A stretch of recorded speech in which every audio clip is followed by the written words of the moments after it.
Hey, 20-2s. We're about to start our first unit here called radicals. But before we do that, let's actually talk about what a square root is, and we'll talk about what a cube root is too. And it's going to help you get through this unit called radicals. So what do we know? Well, we've seen radicals before. And when we were in 10C, when we saw a radical, we wrote it something like this. And so there's a number under here, and there's sometimes a number right there. So this whole thing here is called a radical. This, whatever number that goes underneath, is called the radicand. And when we see a number right here, that's called the index. All right, well, let's talk about this. What is this crazy thing and why do we care about it? Well, first off, let's talk about what the heck a square root is. So when I say we're going to take the square root of 16, I think everyone can probably immediately say, the answer is 4. But what does it mean visually?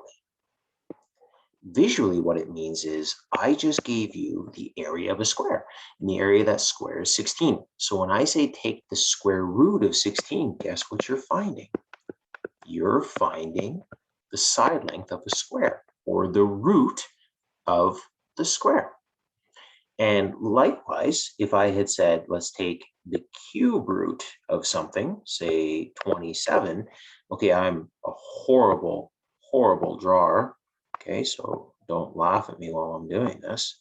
That's about as good as my cube is going to get. See, it's kind of horrible. But if I said the cube root of 27, what that means is we have a cube and you're finding the side lengths of the cube. So square root means we're finding the root of the square. Okay, we're finding the side length of the square. Cube root means we're finding the root of the cube, the side lengths of the cube. Now, that's it. That's all it means. I think just sometimes people don't understand when they're putting that in their calculator, that's what they're actually finding. Now, a couple other things. Right here on the cube root, we can see we have an index of 3. Well, that index tells me it's a 3-dimensional object. That's why it's there.